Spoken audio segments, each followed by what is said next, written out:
In the name of Allah, the most beneficent and the most merciful, welcome back to seek learn succeed. उम्मीद है कि आप लोग खैरियत व आफियत से होंगे। गाइस, आज एक बहुत ही आम टॉपिक पे बात करने वाला हूँ। वो आम टॉपिक भी हमारा एजुकेशन के रिलेटेड ही है, यानी कि पाकिस्तान में हायर एजुकेशन के कितने ज़्यादा चैलेंजेस हैं। उसकी सबसे बड़ी वजह एक ये भी है कि हमारी रिसोर्स स्कैर्सिटी बहुत ज़्यादा है, और दूसरा ये पॉपुलेशन एक्सप्लोजन बहुत ज़्यादा है। तीसरा ये कि स्टेट के जो कुछ पॉलिसीज़ हैं वो भी इतनी प्रो एजुकेशन नहीं है, जिसकी वजह से पाकिस्तान में एजुकेशन खासकर जो हायर एजुकेशन है वो एक काफ़ी जो दीवाने का ख्वाब बन के रह गई है। कुछ यूनिवर्सिटी जो हायर एजुकेशन प्रोवाइड कर रही हैं वो भी चैलेंजेस से कम नहीं है। पाकिस्तान में आए रोज़ आप खबर सुनते हैं कि कोई ना कोई यूनिवर्सिटी जो है वो बहुत ज़्यादा जो फाइनेंशियल प्रेशर जो है वो बियर कर रही है। इसी तरह पिछले कुछ अरसे में Quaid-e-Azam university, UET Lahore, Punjab university और इस तरह की बड़ी बड़ी जो यूनिवर्सिटीज़ थी वो इस तरह के मसाइल यानी फाइनेंशियल इंस्टेबिलिटी के बहुत ज़्यादा मसाइल जो है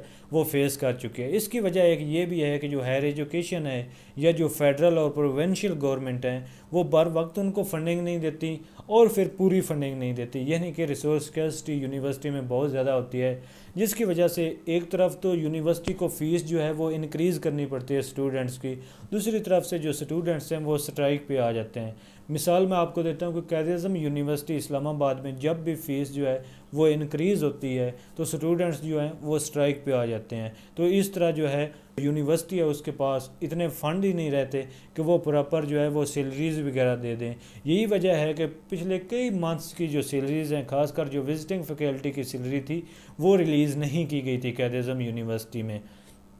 इसके अलावा अभी एक और यूनिवर्सिटी यानी कि यूनिवर्सिटी ऑफ बलूचिस्तान, जो बलूचिस्तान की सबसे बड़ी यूनिवर्सिटी है और सबसे पुरानी यूनिवर्सिटी है यानी हिस्टोरिक यूनिवर्सिटी है, उसने खुद को बैंकरप्ट डिक्लेयर कर दिया है। इसकी इस फाइनेंशियल इंस्टेबिलिटी के पीछे भी कहीं ना कहीं गवर्नमेंट की भी कुछ पॉलिसीज़ हैं और कुछ उनकी अपनी भी जो मिसमैनेजमेंट है उसका एक फैक्टर आता है। यही वजह है कि जो यूनिवर्सिटी ऑफ बलूचिस्तान है उसमें 10 तदरीस की सारी जो एक्टिविटीज़ थी उनको रोक दिया गया है और एक जो है स्ट्राइक वो अनाउंस कर दी गई है। जो भी यूनिवर्सिटी के अंडर सब कैंपसेस थे उन सब में एग्ज़ाम्स वगैरह सब कुछ डिले कर दिया गया है, और इसकी सबसे बड़ी वजह ये थी कि पिछले कुछ मंथ्स से बल्कि कुछ सालों से जो यूनिवर्सिटी ऑफ बलूचिस्तान है वो अपने फाइनेंशियल इंस्टेबिलिटी के साथ जो है वो काफ़ी ज़्यादा तगोदो भी कर रही थी और उसने काफ़ी ज़्यादा हेल्प भी मांगी, लेकिन उसको बर वक्त जो पेमेंट नहीं की गई। उसकी वजह से जो यूनिवर्सिटी थी वो अपने जो एम्प्लॉइज़ थे जो रिटायर्ड थे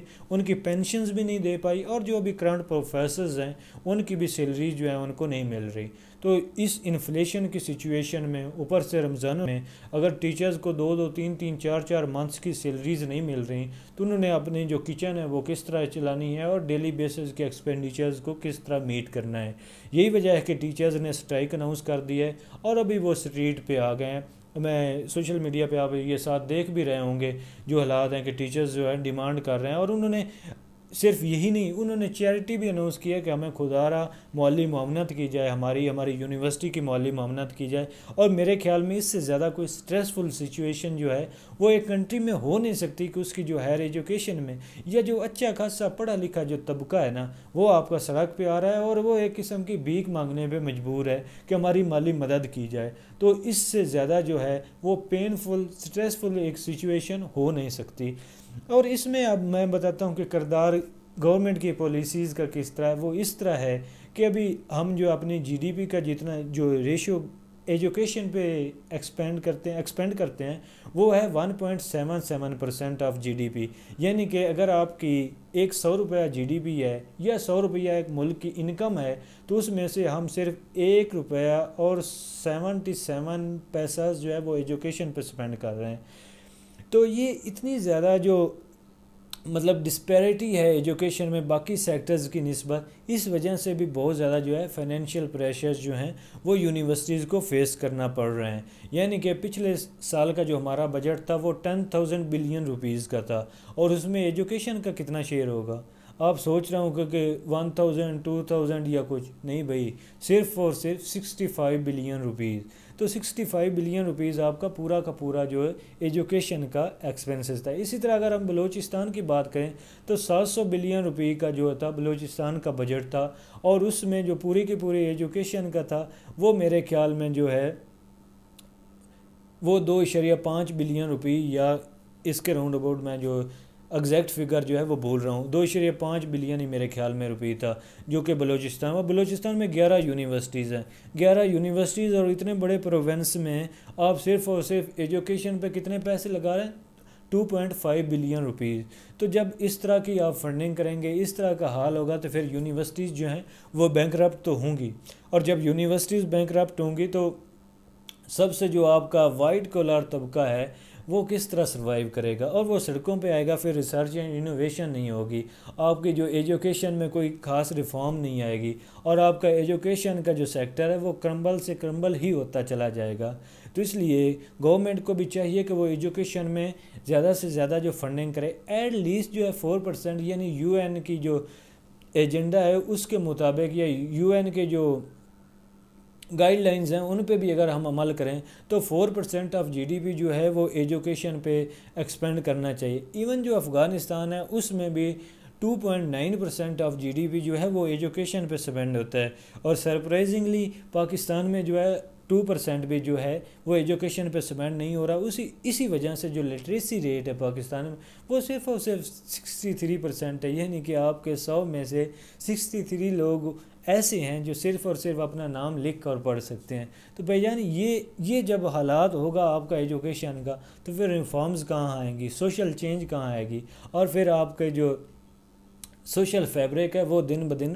جو ہے وہ ڈسٹرب ہی ہوتا جائے گا۔ تو رہی بات کہ ہم یونیورسٹی کو اس کرائسس سے کیسے نکلنا ہے، تو اس کے لیے سب سے پہلے تو جو فیڈرل گورنمنٹ نے جو پیمنٹ ریلیز کرنی ہے پروونشل یعنی بلوچستان گورنمنٹ کی، وہ سب سے پہلے اسے ریلیز کرنی چاہیے، تاکہ ان کے جو ویوز اینڈ کرائز ہیں، یعنی ان کے جو مسائل ہیں وہ ذرا کم ہوں، کیونکہ فلڈ کی وجہ سے اور اس طرح کے جو نیچرل ڈیزاسٹر ہیں ان کی وجہ سے بھی بلوچستان گورنمنٹ کو بہت زیادہ جو ہے وہ کرائسس کا شکار ہونا پڑا ہے، یعنی فوڈ انسیکیورٹی اور اس طرح کے جو دوسرے مسائل تھے وہ بھی بہت زیادہ گمبھیر ہو گئے تھے۔ تو اس سچویشن میں ایک جو بھی اکائی ہوتی ہے وہ فیڈرل کی طرف لازمی دیکھتی ہے، کیونکہ فیڈرل کو اس مشکل وقت میں ساتھ دینا ہوگا۔ دوسری طرف جو ایچ ای سی ہے اسے بھی کچھ نہ کچھ فنڈنگ کرنی ہوگی۔ تیسری بات یہ ہے کہ جو بلوچستان کی گورنمنٹ ہے اسے پریورٹی بیسس پہ جو ایجوکیشن میں کچھ نہ کچھ جو ہے زیادہ شیئر دینا ہوگا، یعنی 2.5 بلین روپی جو ایجوکیشن پہ ہے وہ کم از کم 10 بلین روپی جو ہے وہ بلوچستان کے لیے ہونا چاہیے، کیونکہ جتنا بیکورڈ ایریا ہوگا اس میں اتنے زیادہ آپ کو ریسورسز تو دینے پڑیں گے، تاکہ ان کو آپ ساتھ جو ہے مارجنلائز جو ایریا ہے اس کو ساتھ آپ ملا سکیں، تاکہ وہ بھی کیچ اپ کر سکے۔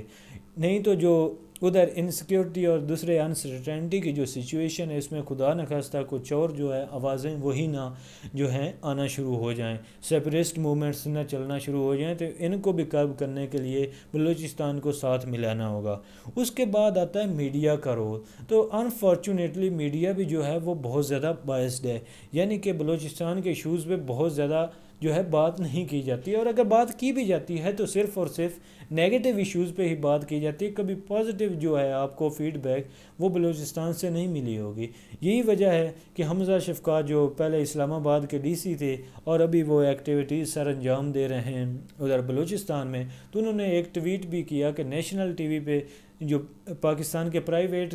خاص کر ٹی ویز ہیں ان میں کوئی سپیس نہیں ہے بلوچستان کی، اور جو نیشنل ٹی وی ہے اس پہ اور ریڈیو پاکستان پہ صرف اور صرف بلوچستان کو کتنے ملتے ہیں، آئی گیس 45 سیکنڈ 24 گھنٹوں میں انہوں نے بتایا، اور اس میں بھی نیگیٹو سٹوریز جو کور ہوتی ہیں، کوئی بھی پازیٹیو سٹوری جو ہے وہ کور نہیں ہوتی۔ میڈیا کا بھی یہ رول ہے کہ وہ بھی ساتھ ملے اور وہاں پہ جو پازیٹیو اور جو نیگیٹو اور جو بلوچ پیپل کے ریئل ایشوز ہیں ان کو بھی ہائی لائٹ کیا جائے۔ یہ نہیں ہے کہ جو دکھتا ہے وہ بکتا ہے، اور چونکہ ان کی ساری سٹوریز جو ہیں اسلام آباد اور پنجاب اور اس ایریا کی ہونی چاہیے، تاکہ وہ زیادہ سے زیادہ گلیمرائز کر کے دیں اور لوگ زیادہ سے زیادہ دیکھیں، تو جو مارجنلائز کمیونٹیز ہیں ان کو بھی ساتھ ملانا ہوگا، اور دوسرا جو اسٹیٹ ہے اسے بھی تھوڑا سا جو ہے ان کی طرف جو نرم گوشہ رکھنا ہوگا تاکہ وہ بھی ساتھ مل سکیں۔ تو یہ آج کی ویڈیو تھی۔ اگر آپ کو ویڈیو اچھی لگی ہے تو آپ شیئر کیجئے، اور اگر آپ کو کوئی ویلیو ملی ہے تو ویڈیو کو لائک کریں، چینل کو سبسکرائب کریں۔ تو ملتے ہیں ایک نئی ویڈیو، ایک نئے ایشو اور ایک نئی ایجوکیشن کے ریلیٹڈ کوئی نہ کوئی گمبھیر مسئلے کے ساتھ۔ تو جڑے رہیے اس چینل کے ساتھ، اور اشرمان کو اجازت دیجیے۔ اللہ حافظ۔